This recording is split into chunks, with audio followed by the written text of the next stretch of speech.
ज्ञानतिमिरान्धस्य ज्ञानाञ्जनाशलाकय चक्षुरुन्मिलितं येन तस्मै श्रीगुरवे नमः।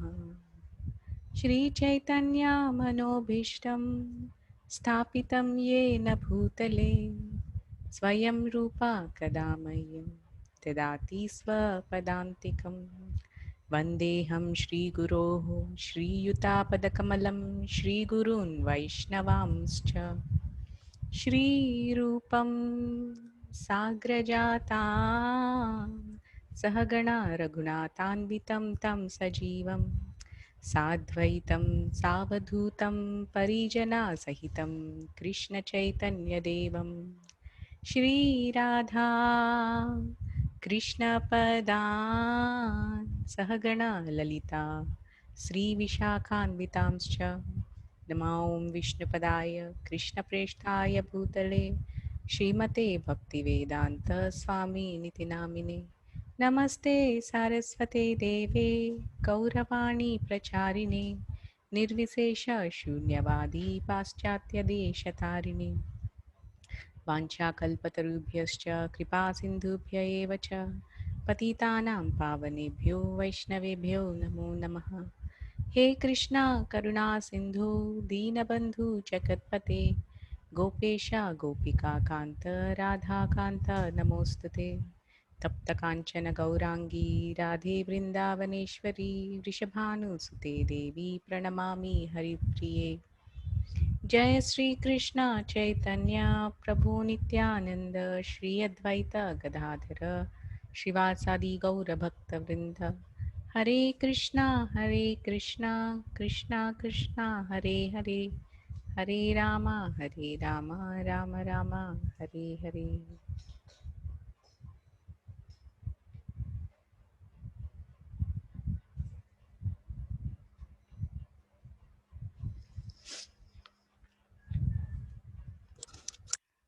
Hare Krishna. So I welcome you all for our Sunday Bhagavad Gita session. We are discussing the third chapter.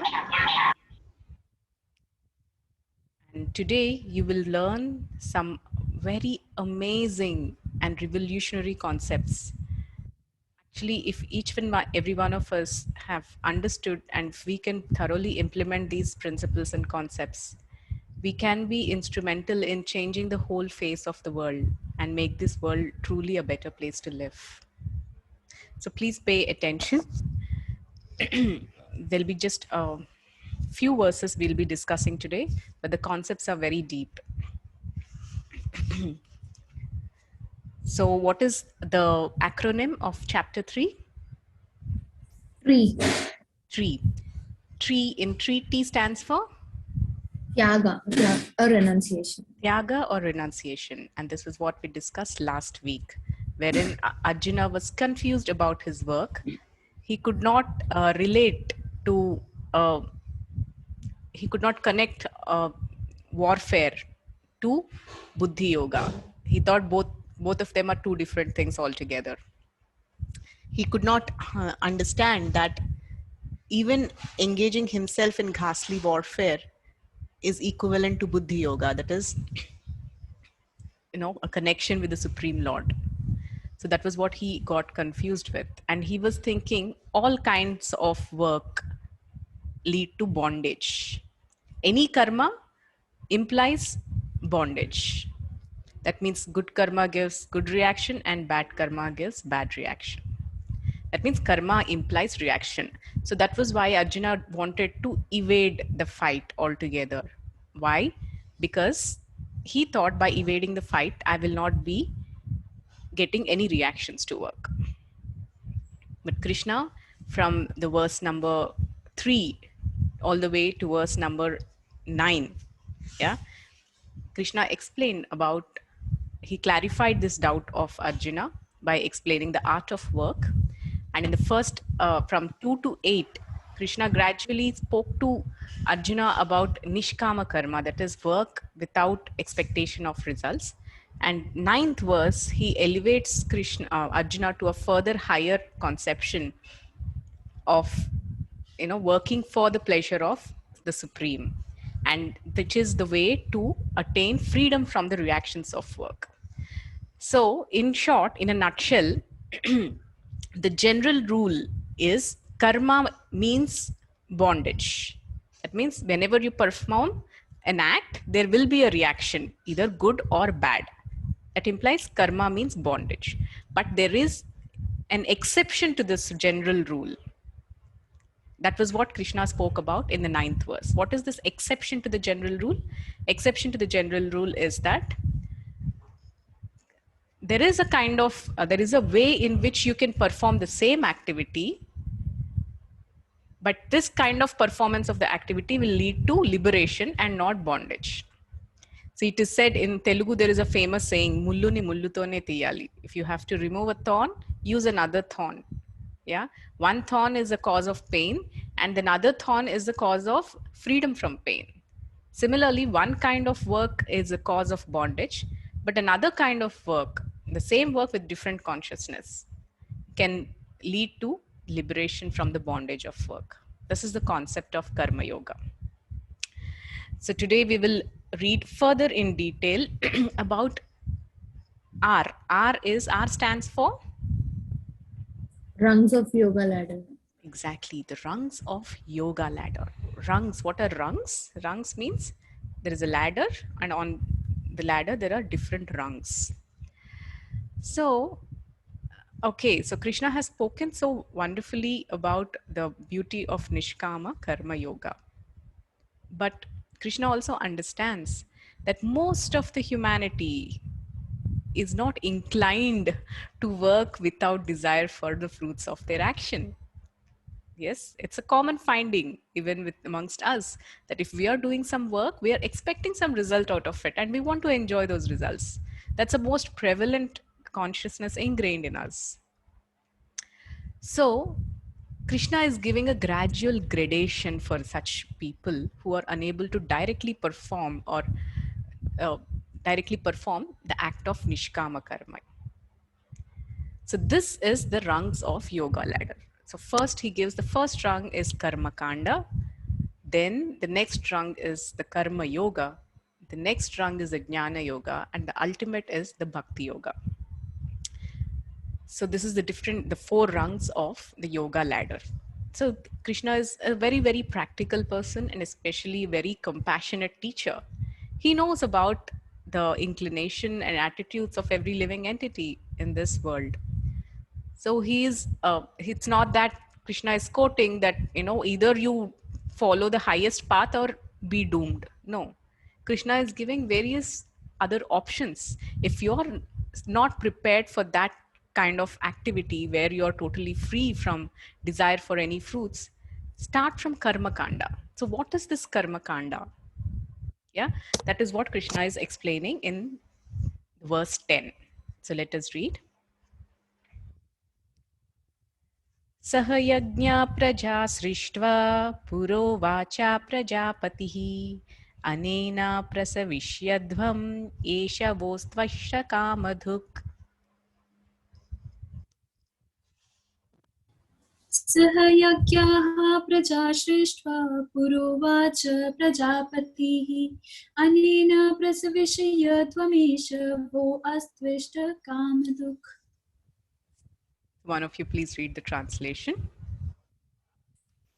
In the beginning of creation, the Lord of all creatures sent 4 generations of men and demigods along with sacrifices for Vishnu and blessed them by saying, "Be thou happy by this yajna, because its performance will bestow upon you everything desirable for living happily and achieving liberation." Yes. So in the previous verse, Krishna has described about yajna. Yeah, yajnarthat karmanonyatra lokoyam karma bandhana. So this yajna is what Krishna is going to describe in the next few verses. What is this sacrifice? So Krishna, as I said, Krishna is first speaking about the Karma Kanda. What is Karma Kanda? And who are the demigods? We all know who is God. Supreme Lord is Krishna. Then who are the demigods? So demigods are the agents of the Supreme Personality of Godhead and who are in charge of the administrative purposes of this material creation.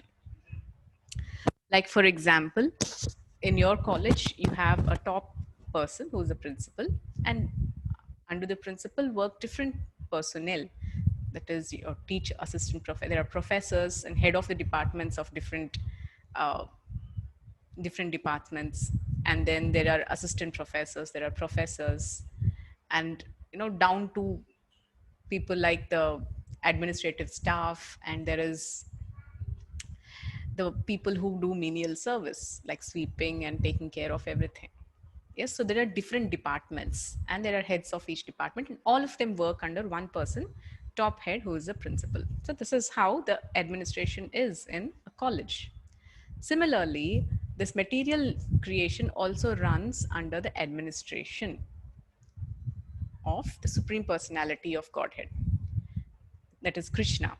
And this administration has different departments, and each of the department is headed by a different demigod, devatas, whom we call as. Like, for example, Indra is in charge of the rains. Vayu is in charge of the air that we breathe. Then there is Agni, who's in charge of the fire element. Yeah, then there is sun god, who is in charge of giving the heat and light. And there is Chandra, yeah, the moon god, who actually gives the flavor to the fruits. Actually, the flavor of the vegetables and the fruits that we all relish so much, do you know where it is coming from? It's coming from the moon god. Yeah, if these vegetables and the fruits were not to be exposed to the rays of the moon, they don't have that rasa, that juice or that flavor. That flavor is actually coming from the moon. So every demigod is in charge of different departments. So Krishna has said that, you be happy by performing yajnas to satisfy the demigods. Yeah. And in this way, you will be happy. So why did Krishna actually give this kind of a option, when the ultimate is actually to surrender to Krishna himself? Why did Krishna say that you perform the yajnas to please the demigods? Because karma kanda is much better than being totally rebellious to the authority of the of any systems of God. So Krishna is telling, so you all have the desire to enjoy separate from the will of the Supreme Lord. That is fine. Okay, you at least enjoy by these injunctions given by me. Enjoy according to the rules and regulations given in the system, rather than trying to enjoy in a very rebellious way, which is against the injunctions of the Vedas. So this is what Krishna is trying to tell by giving this option of karma kanda. But this is not the ultimate. Karma kanda is equal to religion. So religion is religion is much inferior to spirituality. So what is the difference between religion and spirituality? Religion means at least following a particular set of rules and regulations that are enjoined in the Vedic literature. But why? For the purpose of getting some benefit. That is, like, for example, in the Vedas, there are certain yajnas. That is, like, for example, let's say I have the desire to have a good partner, a good husband, or I have the desire to accumulate a lot of money, or I have the desire to enjoy heavenly pleasures. Then it is very clearly given that, you worship this and this demigod in this particular prescribed way. You perform this sacrifice and you will get all what you have desired. You want a good wife or good progeny or good wealth or good home, good assets, anything you want. Yes, you can attain this by performing yajnas to so and so demigods. And by doing so, these demigods, you perform this yajna, please the demigods, and they will bestow upon you the favors. So that's how, you can live happily. So basically, why Krishna is giving this system? The system is given so that the human beings at large will begin to become subservient to an authority. Okay, you have material desires, no problem. But take refuge, follow a path, follow a system, make yourself subordinate to the superiors who are the demigods. And then you easily get what you want. And you won't be entangled. Like, on the other hand, if you try to try to grab all these money through wrong means with no subservience to the demigods, then you would be lost. Yeah. So why you would be lost, we will see in the future chapters. So so now we learned who are the demigods, and Krishna is prescribing a way called karma kanda, a process in which we work in a way that we perform yajnas in a way we please these demigods. I will give you through an example and a story. You'll understand it better. Text 11. Devan bhavayatanena te deva bhavayantu vah parasparam bhavayantah shreyah param avapsyatha. देवान् भावयतानेन ते देवा भावयन्तु वः परस्परं भावयन्तः श्रेयः परमवाप्स्यत. Yes, please read the translation. The demigods, being pleased by sacrifices, will also please you, and thus by cooperation between men and demigods, prosperity will reign for all. Yes. So this is, in this verse, Krishna is explaining how this process of karma kanda works. Yeah, in the previous verse, Krishna spoke about what is the karma kanda, and now in this verse, Krishna is explaining how this process of karma kanda works. So there are, as I said, there are demigods who are the agents of the Supreme Lord, who are given in charge of various departments. Yes, and when you perform the yajnas to please these different demigods, they will bestow upon you so many favors. So in this way, there is mutual cooperation between men and, between the humans and the demigods. Yeah, in that way, so-called prosperity will come about in the human population at large. At least people don't suffer from calamities. So, but one thing, there is one mistake that can happen in this whole process is one can forget what is the origin or the source of all the power that the demigods are getting. And another thing is that the demigods are like, it is said that the demigods give what we want, not what we need. What is the difference? Like, for example, there is a grown-up teenager, yeah, and he wants, let's say, gutkha pan. He wants to try it out. So what is the process? If he goes to the pan wala, he buys some, he gives him some money, that pan wala gives him that gutkha pan, and he eats it. Yeah. But the same teenager, if he goes to his father and asks him, my dear father, I want to try out gutkha pan. Father says, don't be foolish. It is not good for your health and it's such a bad habit. He says that, he reprimands him and he tells him why it is wrong. And he will certainly not give his son the pan gutka. So this pan wala, who's at the store, he is like the demigod. And his father, the loving father, is Krishna. So when you go to the demigods, just like the pan wala, irrespective of whether that boon is good for me or not, I will get that boon. And on the other hand, if I have a desire, I go to Krishna. Krishna gives me what I need, not what I want. Sometimes we do not know what we desire, whether it is good for us or not. Isn't it? Recently, we have celebrated Narsimha Chaturthi, the appearance day of Lord Narsimhadev, just last Tuesday. So why did Narsimhadev appear? Of course, there are many beautiful transcendental reasons. So to protect his devotee Prahlad Maharaj, Narsimhadev has appeared. And Prahlad Maharaj was tormented by his father Hiranyakashipu. Hiranyakashipu, he had done this great tapasya to please, Lord Brahma. So Brahmaji is a demigod. So with his austerities, with his tapasyas, for many millions of years, he has performed such severe austerities, and he pleased none other than Lord Brahma. And Lord Brahmaji has descended. When he did descend, Hiranyakashipu started asking for benediction. First, he asked for immortality. Yeah, I don't want to die.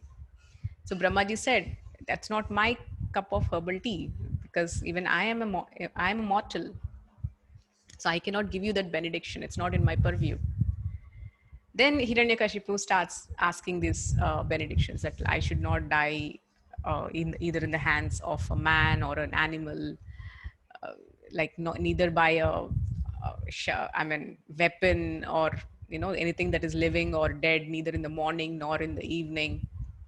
He gives a list and tries to trick Brahma to actually give him the benediction of immortality, if not immortality, something close to that. So Brahmaji gives, like that Panwala. He bought that gift with the currency of his austerity. Yes. So, but then with that power, what did he do? He did all the nonsense that was possible. Yeah, he tried to rule over the entire universe, entire world. And he tried to rule over the demigods. It is said that the demigods shuddered by the glance of Hiranyakashipu. It was the amount of powers that he accumulated. Yeah. But his son Prahlad, he was so small. It is said that with his the power of tapasya, he could stand. He could withstand the most harsh and severe climatic conditions. Imagine, he stood on one foot for so many years, so much so that he became just a heap of bones. Such harsh weathers. We cannot even imagine what are the austerities Hiranyakashipu performed. But he stood still. Nothing could disturb him. But he had a son called Prahlad. He was such a sweet devotee. In the age of 5, he spoke such sweet words, glorifying the Supreme Lord and telling Hiranyakashipu what is the goal of life. And those sweet words, which are like nectar, they agitated him so much. The same Hiranyakashipu.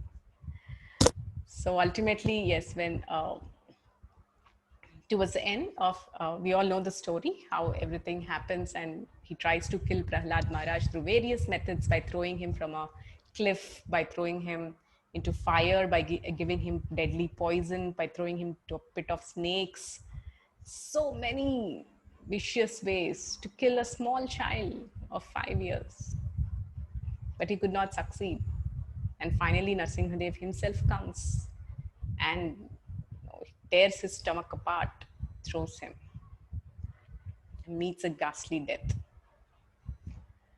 So, in this way, the demigods do not actually always bestow upon what is really good for us, what we really need. They simply bestow what we want. So, and the demigods are, they are also jivas like us. And one more difference about worshipping, the difference between worshipping demigods and the Supreme Personality is the demigods cannot bestow liberation, because they themselves are bound by the laws of karma. But Mukunda, only Krishna himself is the bestower of liberation. Mukunda, the meaning of Mukunda itself means the giver of liberation. Mukunda is Lord Krishna. Only Krishna can give liberation from material bondage. So the demigods cannot give liberation from material bondage. So that is the reason the real intelligent people, that's why today's title is about intelligent sacrifice. So the demigods, again, this is the difference between worshipping demigods and worshipping the Supreme Personality of Godhead. And as I said, the demigods themselves receive their power from Krishna himself. For example, sun god gives us light. Yeah, but from where does sun god get his power? The Brahma Samhita explains, Yachakshureva savita sakala grahanam raja samasta suramurti rasesha teja yasyajnaya brahmati samvrita kala chakro govindamadi purusham tamaham bhajami. So Lord Brahma is offering his prayers to Lord Krishna, saying that Yachakshureva savita sakala grahanam, that is, whose eye is the sun. Sun is like the eye of the Supreme Lord. It implies the sun is receiving his power to shine from Krishna himself. Similarly, all the demigods receive their power from Lord Krishna. But sometimes some demigods, actually, who are the demigods? The demigods, as I said, they are jivas, just like us, who have performed exceptional pious activities for lifetimes over lifetimes. And they are also devotees of Krishna, but along with devotion, they also have the desire to enjoy. This is called karma mishra bhakti. Yeah, they have both a desire to enjoy this material world. At the same time, they are also devoted to Krishna. And for such special people, Krishna gives them a post, demigod, the post of demigod, where they enjoy the Svarga Sukha, the enjoyment of the heavenly planets. At the same time, they're also devoted to the Lord. So Indra is such a Devaraj. He's called Devaraj, the king of all the demigods. Yeah, Indra. So we hear many stories in Bhagavatam and Puranas how Indra has fallen prey to bewilderment because of his position, has fallen prey to pride, and because of which he committed many offenses and have received even curses of different rishis. So once upon a time, the same thing happened when Krishna has descended on earth to Vrindavan. So Indra has become very proud, very, very proud that he is in fact in charge of supplying rains, and I am the head of all the demigods. It's because all the Brajvasis and different people of the earth, they perform something called some yajnas to appease Lord Indra. So having received so much of yajnas means, in the Samaveda there are beautiful glorifications of Indradev. So sometimes, if we get too much of glorification, it leads to such intoxication. It leads to pride. We need to be very careful about this. Yeah, pride is such a hurdle on the path of spiritual life. So sometimes we get a lot of appreciation, or we get a lot of, we are put in the spotlight for a long time maybe. So very natural to fall prey to this quality called pride. And there's a saying, pride cometh before the fall. So pride is like a precursor to every fall down. So similarly, Indra has become proud of all this after having received all these glorifications and offerings from all the earthly beings. So he felt himself, yes, I'm a great person. Indeed, I'm a great person. All of them are glorifying, it is true that I deserve all this. So gradually he forgot that he is actually receiving his power from Krishna. And Krishna, he's omniscient. He understands what's happening within the heart of every individual. So he understood that this pride that's developing in the heart of Indra, and Krishna does not like pride. So he thought that, yes, this is the time to teach Indra a good lesson. So as a small child, he actually influenced all the Brajvasis, saying that Indra is giving rains because he's given that power to give the rains, but he is not actually the giver of rains. In fact, we should be actually grateful to Giriraj Govardhan, who's a huge mountain, who is giving the soft grass for our cows. And our cows, after feeding on those grass, they're giving nutritious, nourishing milk. So we should be grateful to Giriraj Govardhan, who's a huge mountain. So he said, this year, do not give all your offerings to Indra, offer them to Giri Govardhan. So all the Brajvasis were very fond of Krishna. They did whatever Krishna said. And so that year, they took all the offerings, all the kheer, rabdi, the rice, the laddus, everything they took to Giriraj Govardhan, and they offered everything to Giri Govardhan. And not just offering, they have circumambulated the entire Giri Govardhan, expressing their gratitude. So this infuriated Indra. So when he received this news that actually the Brajvasis have offered all the bhoga to Giriraj Govardhan and neglecting me, he was totally furious. So we keep on receiving glorification, we get so intoxicated by it. Sometimes we don't even note it. But one time if that glorification is absent, it really, hits hard. How come this time I'm not glorified? So that's what happened to Indra. He did not receive the yearly yagya. So he was infuriated. So what did he do? He called upon Samvartak. You know who is Samvartak? Samvartak is the clouds that are called upon during the time of annihilation of the universe. Pralaya. At the time of Pralaya, that is when the Samvartaka clouds are called upon.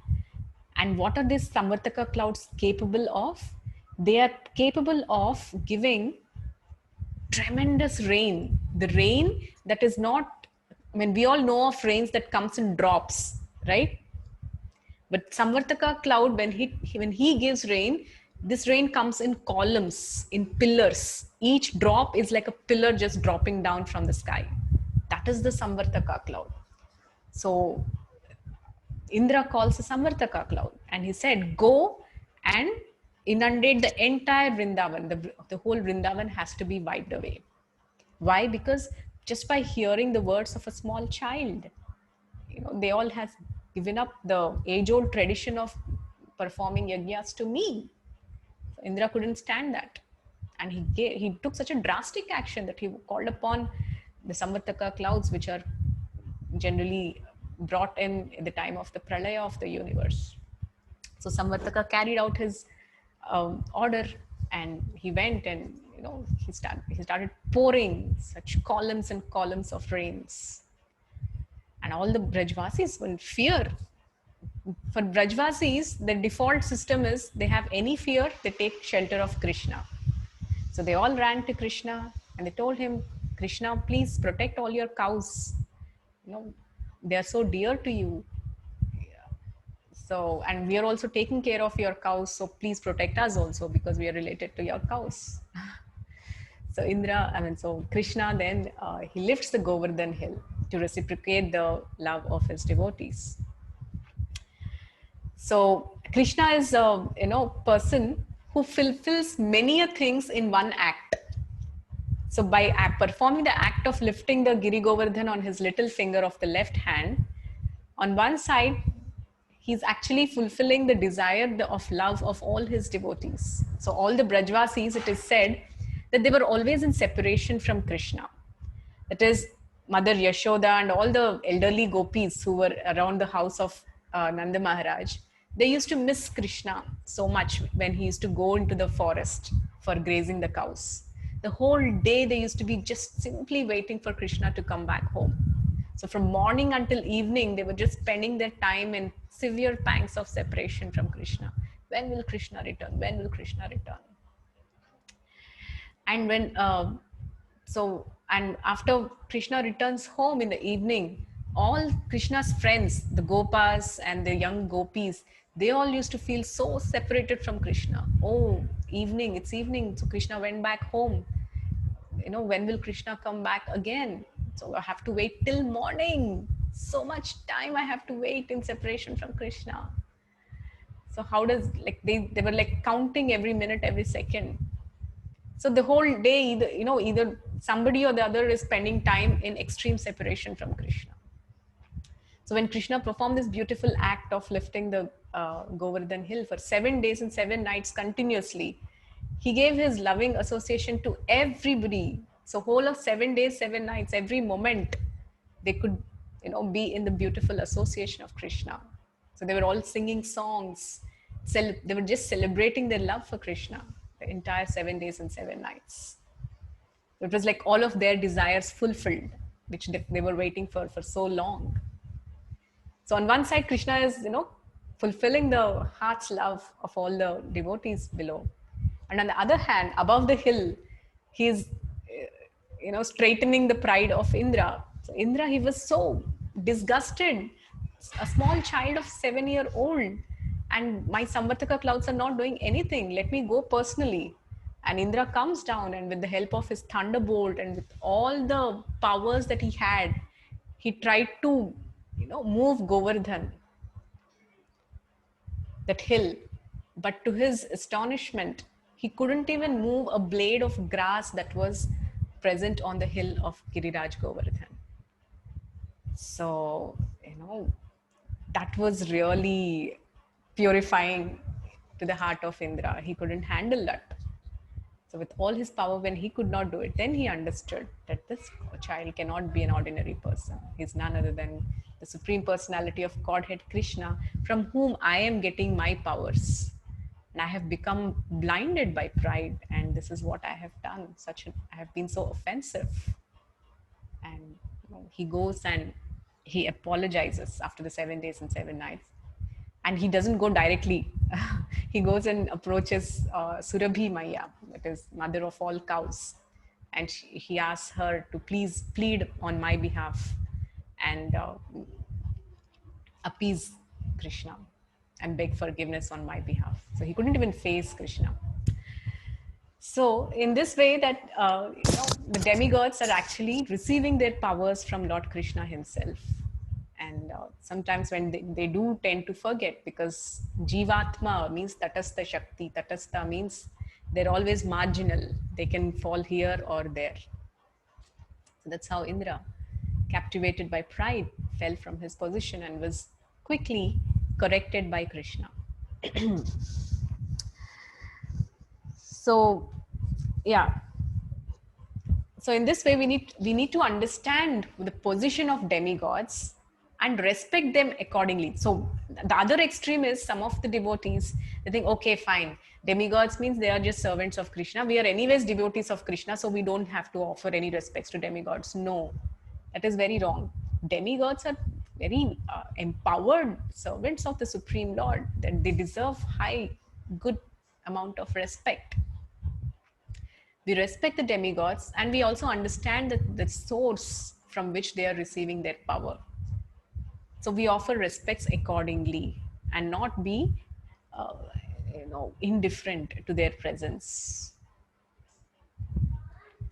So, so that is how a devotee recognizes the position of demigods and offers respect accordingly, understanding them to be the agents and servants of the Supreme Personality of Godhead.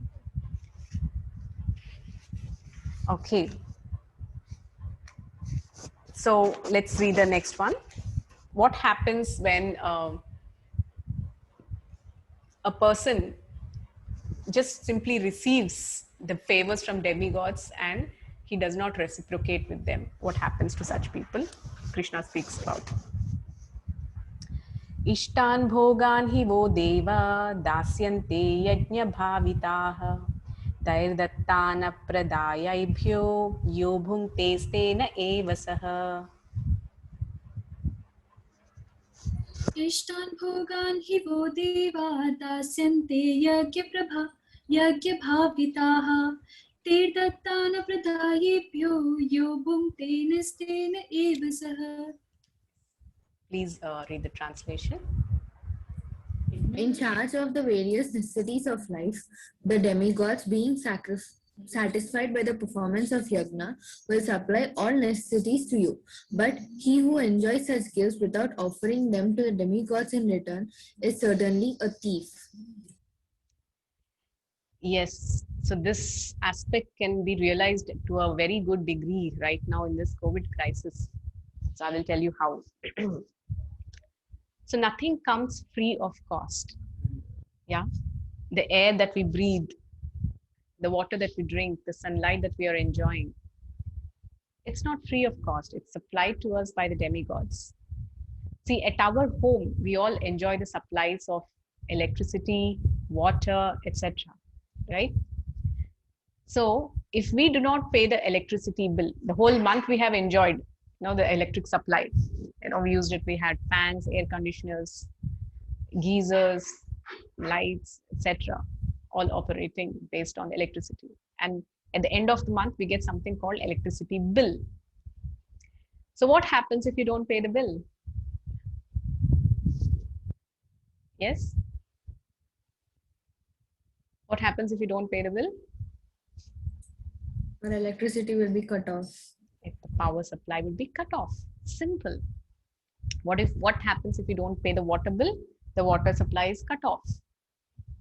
Yes? So for everything that we enjoy, we are supposed to pay the price. And so does it apply to this natural gifts that we are getting. Yeah, we are getting air to breathe.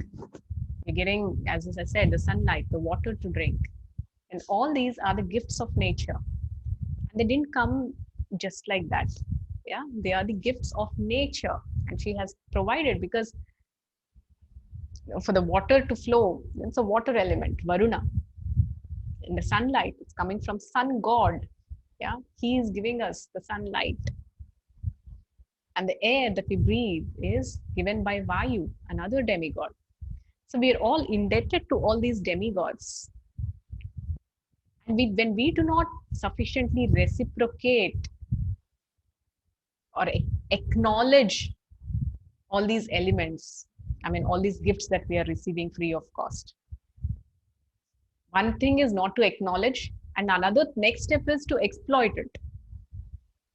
You can just see the kind of amount of air pollution that we are doing. Yeah, the air is, we are polluting the air, we are polluting the water, we are exploiting the forests. So much so that ozone layer started having holes, and we don't even have a proper life to live, resulting in so many skin cancers because of the direct penetration of the UV rays, because of the depleting ozone layers. So the root of all this, we might do many scientific studies about the increase of carbon dioxide, the increase of pollution in the air because of the vehicles that we are using, or why is water so much polluted? Because of releasing so many toxins into the water, which is the industrial waste. Yeah, all this is kind of exploiting the nature so much, so badly. And why is this happening? When this nature is exploited again and again and not acknowledged, and we are not acknowledging the demigods that, we are grateful to you for the gifts that we are receiving. That means we're not performing the yajna. So on the day we are not performing the yajnas properly, appropriately, that results in calamities in nature.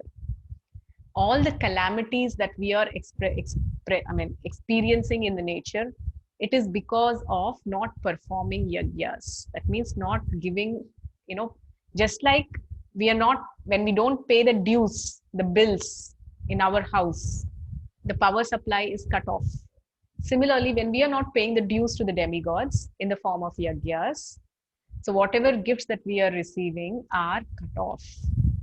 That is why whatever famine that we are experiencing, artificial famine, drought, yeah, the extremes of nature, that is calamities like drought, there is famine, or the other extreme of floods and tsunamis. All these are because of yajnas not being performed to the demigods. So Krishna is telling, in charge of the various necessities, the demigods being satisfied by the performance of yajna will supply all necessities to you. That's what we have learned in the previous verse. When the demigods are satisfied, they will supply all necessities to you, and it's not that you take all the gifts and enjoy yourself. And if you're simply enjoying the gifts of nature without acknowledging the demigods, that means you're simply a thief. Yeah, and the repercussions are there. So that's what we are seeing. We have been, breathing so much of oxygen around, and we have never acknowledged or thanked God for this oxygen. And now we have to pay so many thousands and lakhs of rupees to get the same oxygen in the cylinders. And that too, a little here and there. We're all seeing that what happens if the proper water is not used in the oxygen cylinders. Yeah, we are falling prey to other diseases. So much. Isn't this all man-made? All this artificial famine. It is said in Isopanishad, very first invocation, Om Purnamadah Purnamidam Purnat Purnamudachyate Purnasya Purnamadaya Purnamevavashishyate. This all the emanations from the Supreme Lord are complete. That means this earth is also an emanation from Krishna. It's complete. Krishna has given everything. He made this earth perfect.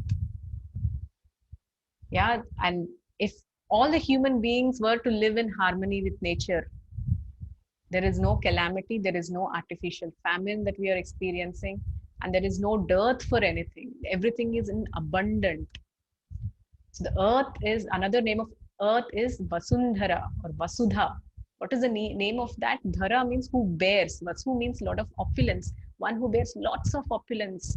The earth bears lot of opulence in terms of the gems, the jewels, the minerals, the rivers, which are so, which are flooding the entire earth, and the beautiful trees which bear such fruits and flowers and such amazing vegetables, such grains, such, how rich is this earth? And it's so complete. There is never any dearth, or Krishna's creation, there's no stinginess, there's always abundance. But if we are experiencing some dearth, or we are experiencing some famine, it is simply mismanagement of the resources by human greed and exploitation. That is simple.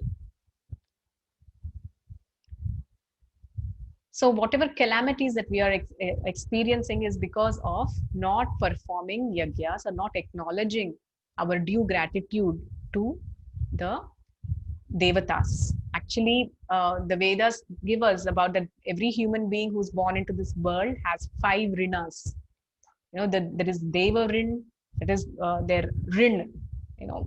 They owe to the devatas. There is Pitra Rin, that means they owe to the forefathers. So we are born in particular families because of the mercy of the forefathers. We owe some Pitra Rina. Then there is Rishi Rin. Then there is Bhuta Rin. And then there is Manav Rin. Like we owe the, as I said, devatas, the demigods, and there are also sacrifices that are prescribed in the Vedic literature, how to repay these rinas, which is called the Pancha Mahayajnas. Now, Kali Yuga is such a period that we are not even aware that these rinas are existing, and forget actually repaying them by performing this Pancha Mahayajna. So that is why Krishna, knowing that in this age of Kali, that human beings are hardly inquiring about these realities of life. See, for example, right now we see all of us are suffering so much on such a mass scale because of this pandemic. Did anybody try to go to the root cause of this? Forget any scientific interferences, or inferences. If you could ask yourself, what could be the reason for it? Everybody unanimously get the answer that this is the result of the human greed. That's the truth. That's a reality. So in this, age of Kali Yuga, nobody has that kind of time to actually even inquire that actually these rinas exist and I have to actually even repay these rinas, and going to Vedic literature and performing this Pancha Mahayajnas. That is why Krishna, knowing and understanding this is the age of situation of Kali Yuga, when he came as Chaitanya Mahaprabhu, has given something called Sankirtan Yajna. That is the intelligent yajna that is prescribed for this age of Kali. The Srimad Bhagavatam 11th canto explains that Krishna Vardam Tvisha Krishnam Sango Pangastas Parshadam Yajnair Sankirtana Prayer Yajantihi Sumedhasaha. those who are intelligent in this age of Kali perform what is called Sankirtan Yajna. And simply by performing this Sankirtan Yajna, that means you're pleasing the top authority, who is Krishna himself. There is no need to please the subservients like the demigods. With one bill, everything is cleared. I will explain you in detail what it means. If somebody is into economics and into CA or taxing, they will understand me better. There is something called tax avoidance and there is something called tax evasion. Yeah. What is the difference between two? Anybody knows? Difference between tax avoidance and tax evasion? Anybody from finance background?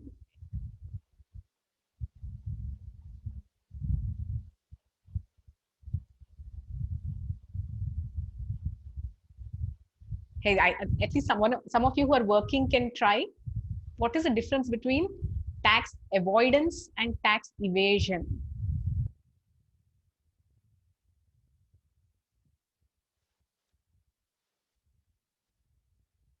Can you try?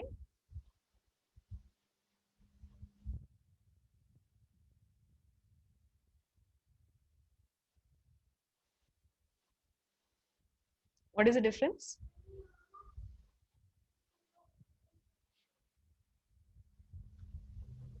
Hare Krishna Mataji. Yes. Tax avoidance is you yourself, you're not paying the tax. Tax evasion is where the government itself is removing the tax from you. Like you need not pay. Not really. Okay. Somewhere. Hare Krishna Mataji. Yeah. Yes. I don't know much about it, but is it that so in one way you are doing something like with the whole heart and legally, and the other thing maybe you're doing it like not through the proper process? Exactly. It's just with the words. I don't know much about it. Just so I just tried. Yes. That's good. You're quite close. That's what, linguistic ability is the basis of all intelligence. If you're good at languages, you can be good at even mathematics or economics or everything. Okay, thank you. Yes.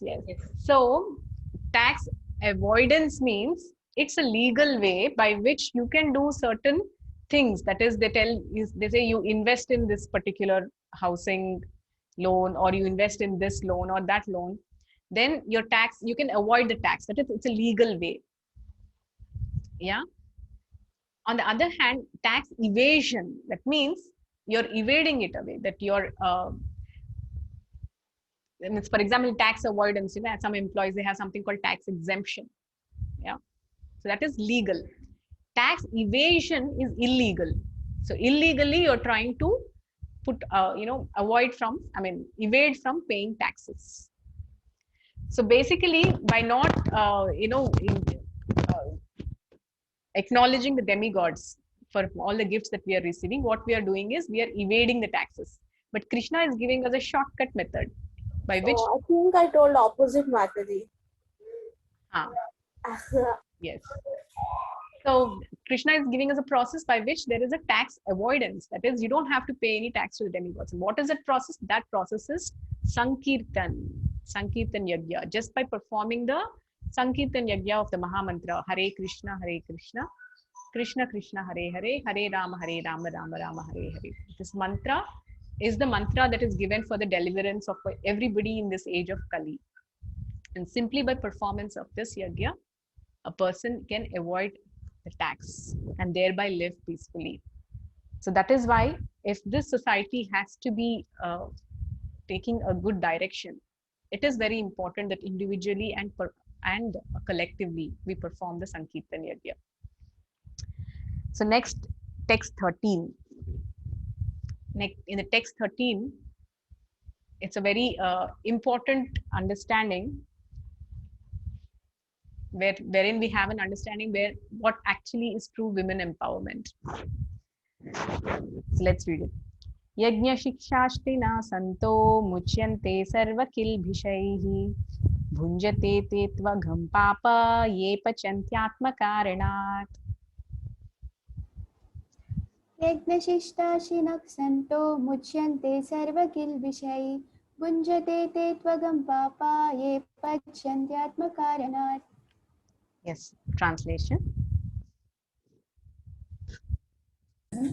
The devotees of the Lord are released from all kinds of sins because they eat food which is offered first for sacrifice. Others who prepare food for personal sense enjoyment verily eat only sin. Very, very important verse, practical verse. So, the real revolution actually begins in the kitchen, not in some factories or not in some kind of war fronts. The real revolution actually begins in the kitchen. So food is something that is very dear to everybody's heart. Yeah, if we perform even one day of fasting, we realize what's the importance of food the next day. Yeah. So this food, when it is consumed without being offered to the Lord, verily it just simply leads to sin. And this is a very, very profound verse, very important verse. So the beauty of spirituality is that simply by eating, yeah, eating is something all of us do. In the whole day we are eating, and in fact we are eating only. I mean, ever since lockdown started, that has become a most profound activity at home. We are eating so much. And simply by performing this activity of eating, which we do on a regular basis and which we all like to do, we can make spiritual advancement. And simply by doing this activity, we can even deliver ourselves from bondage. That is the beauty of spirituality. And that is how practical it can get. So basically, yajna, the concept of yajna should permeate into every aspect of our life. And if you see, food is something, it's the end product of all our endeavors, isn't it? That is, we work and we get money, and where does it all actually culminate in? It actually culminates in the plate that we are eating every day. So that plate, it shouldn't be eaten just like that. It has to be first offered to the Supreme Lord, acknowledging that it is actually coming from Him. The grains, the rains that are that are coming, by which the grains are growing. Yeah, the sunlight, the earth, everything is the creation of the Supreme Lord. We are simply acknowledging this fact and offering this to the Supreme Lord, and we are accepting it as yajna sishta. What is yajna sishta? That means remnants of yajna. For example, if you see when you perform yajna, yeah, yajna in the homa, yeah, we put oblations, right? We take the ghee and we put it in the sacrifice. And after the entire yajna is performed, what is remaining there? It is some ashes. And person actually takes the ashes and puts it on the forehead, saying that we honor this remnants of this yajna. That is called yajna sishta. So similarly, whatever food that we are eating, it has to be first offered to the Lord. So the food that is going to be offered to the Lord, it is called bhoga. Yeah, when it is offered to the Lord with devotion, then what Lord gives is, He tastes it. And what is given to us is actually the remnants of the yajna, that is prasadam, the prasada. Then we no longer call it food or bhoga, we call it prasadam. And simply by eating this prasadam, that is the yajna shishta, that itself can rid a person of all the sins. That's what Krishna is telling. Muchyante sarva kilbishai. Yeah, all the sinful reactions that we have accumulated since millions of birth can simply be eliminated by this one small and simple and practical process. And what is the practical and simple process? By offering every meal to the Lord before eating and accepting it as a prasad, Mahaprasad. That's simple. That's why I said the real revolution begins in the kitchen. And who are these agents of revolution? The women. Actually, simply by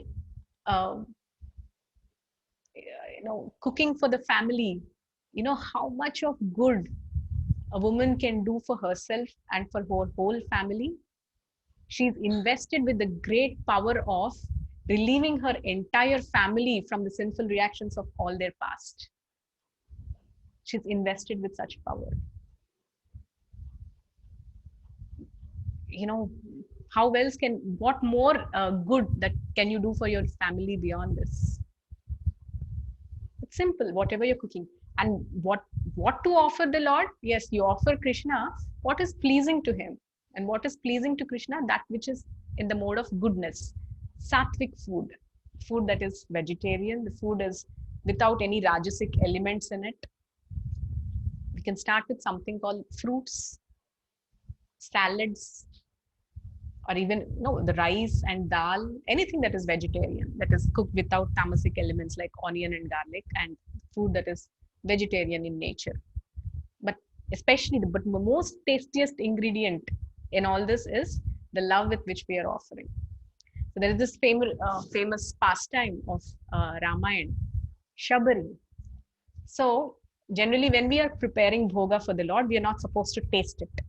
Yeah, because when we taste it, it becomes juta. Juta means we cannot offer it to the Lord.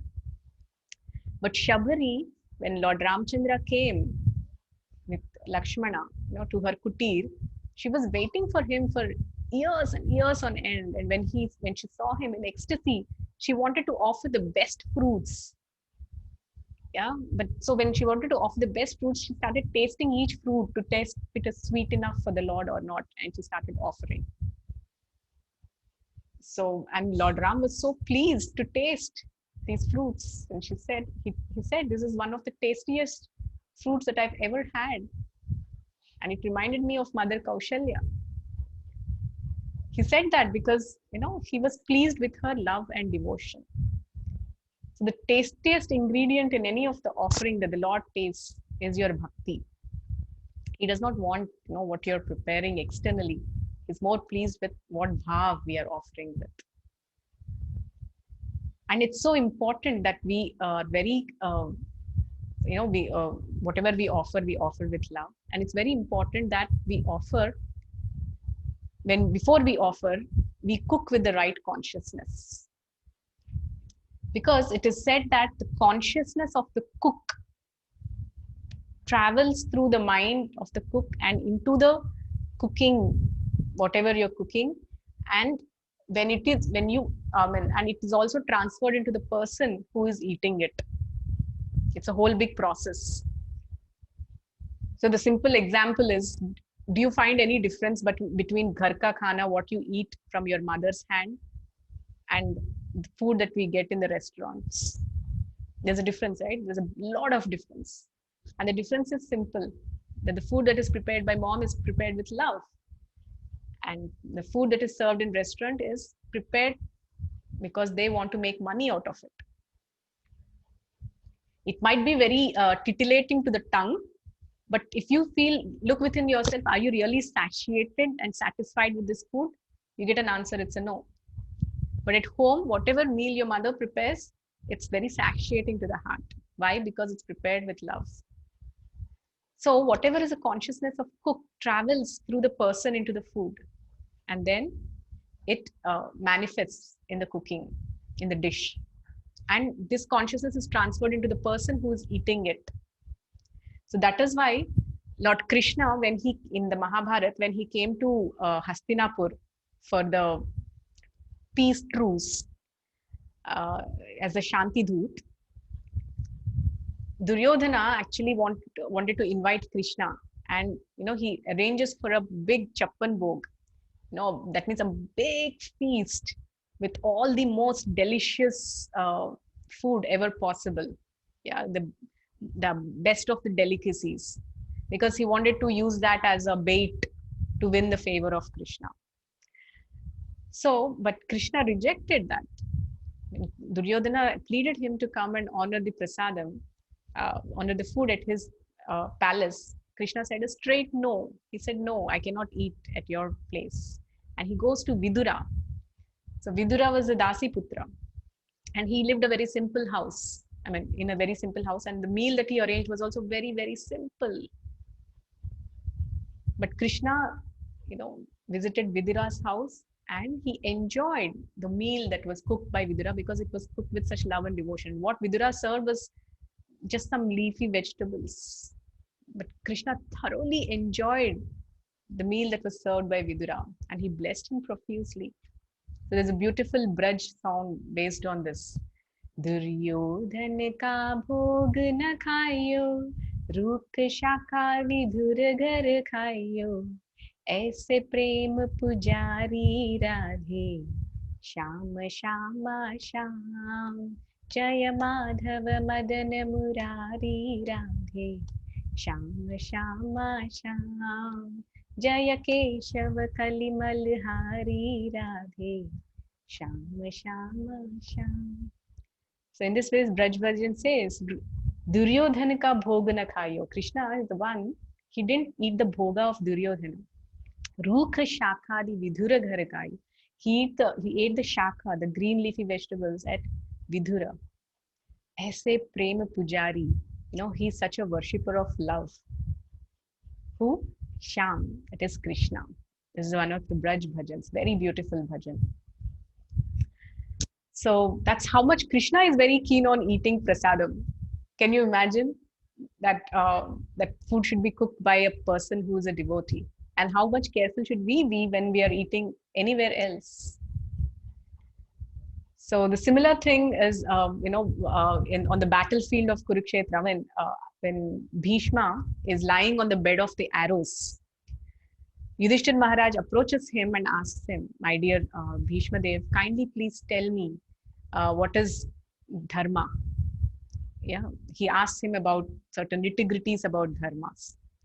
So when he asked this question, Draupadi actually, she kind of laughs.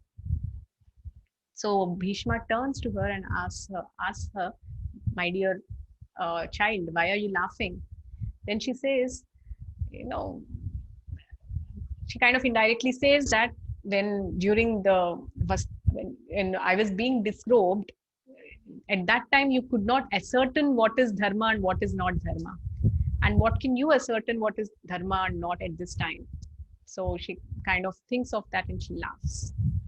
So at that time, do you know what Bhishma answers?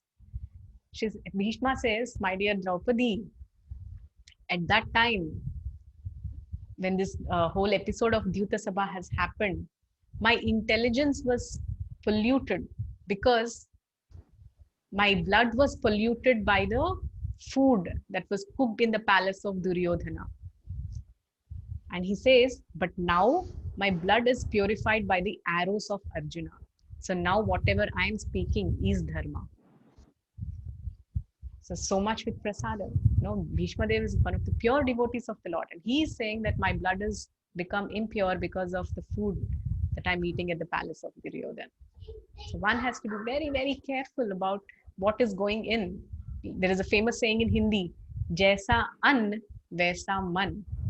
Whatever you're taking in, your mental consciousness is similar to that. If you want, you can, as an experiment, you can perform it yourself and try out and see.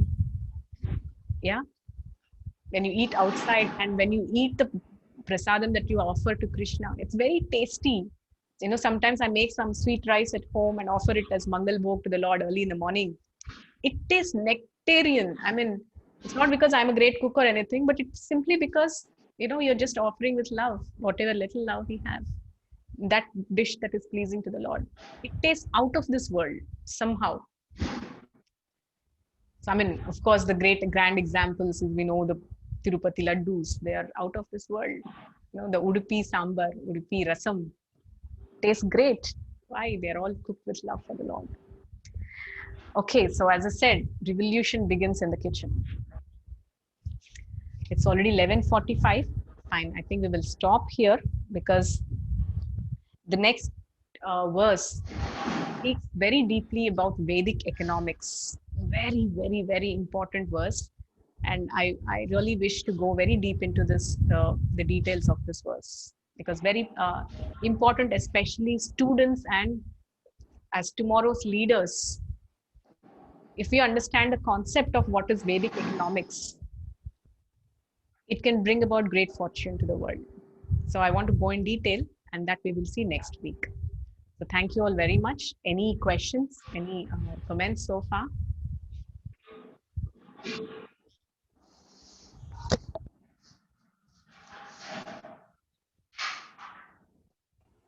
Hare Krishna Mataji. Yes, Jyotsna.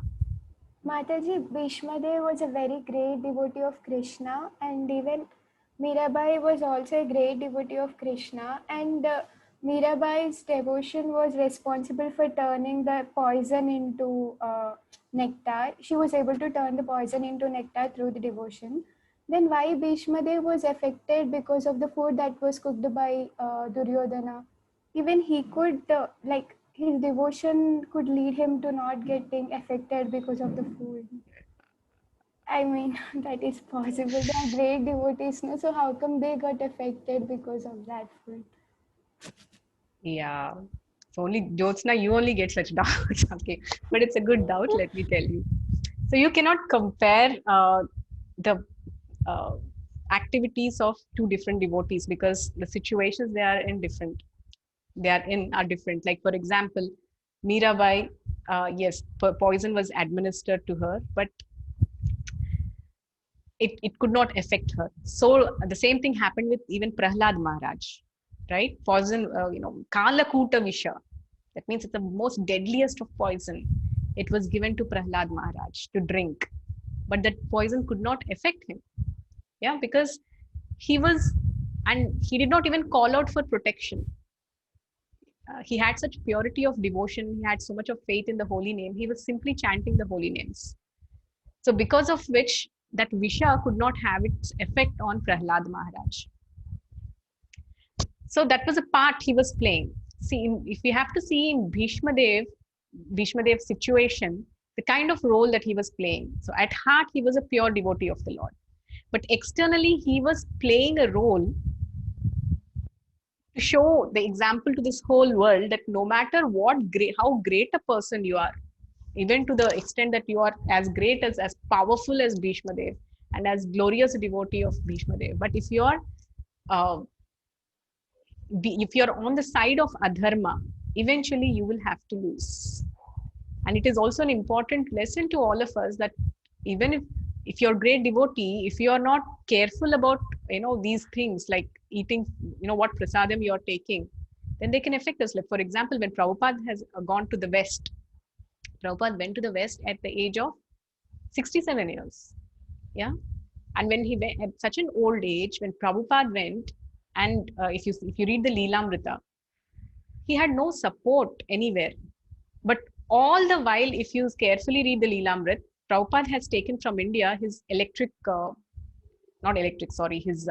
cooker, yeah, which was made of, this cooker is still there in Vrindavan, actually, in Vrindavan, Prabhupada's headquarters.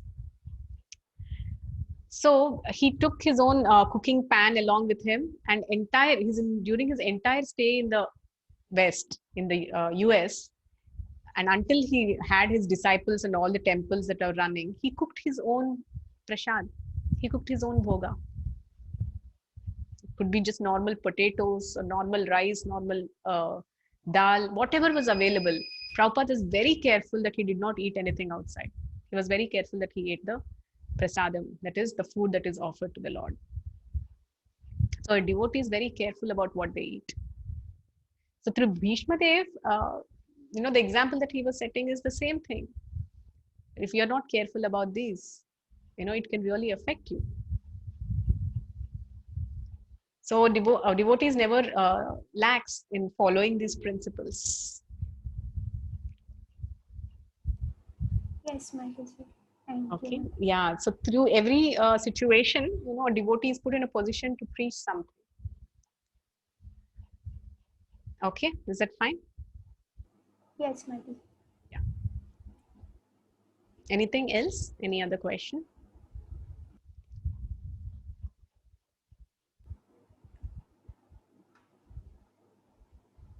Hare Krishna Mataji. Yes.